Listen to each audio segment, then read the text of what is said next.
রবীন্দ্রভারতীর practical এক্সামের রেজাল্টটা দেখানে অনেক প্রবলেম হচ্ছে, তো সেক্ষেত্রে ফার্স্ট আমাদের ওয়েবসাইটটা অন করতে হবে রবীন্দ্রভারতী ইউনিভার্সিটির, যেটা www.rpuac.in। তো এইখানে আসার পর 3 ডটে ক্লিক করে স্টুডেন্ট পোর্টালের পেজটা ওপেন হওয়ার পর আমরা যেটা দেখতে পাবো, সেখানে মেনলি এই যে একদম নিচে আছে ভিজিট নোটিস সেকশন, ওইখানে ক্লিক করলে পরপর পুরো স্টেপ বাই স্টেপ আছে কী কী।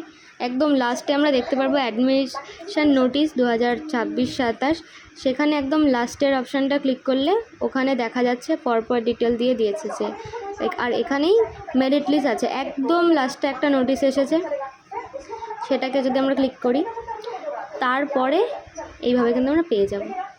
এইটা সম্ভবত লাস্টেরটা আর্ট হিস্ট্রি ছিল।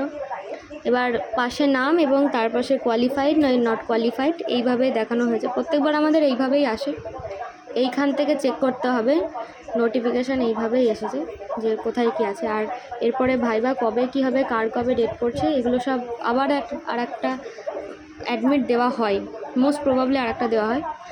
আর একটা হচ্ছে এটা অ্যাপ্লাইড আর্টের, তো আমাদের নেক্সট টাইম আবার একবার ইউজার আইডি আর পাসওয়ার্ড দিয়ে লগ ইন করে দেখতে হবে যে নতুন অ্যাডমিট আসছে কিনা।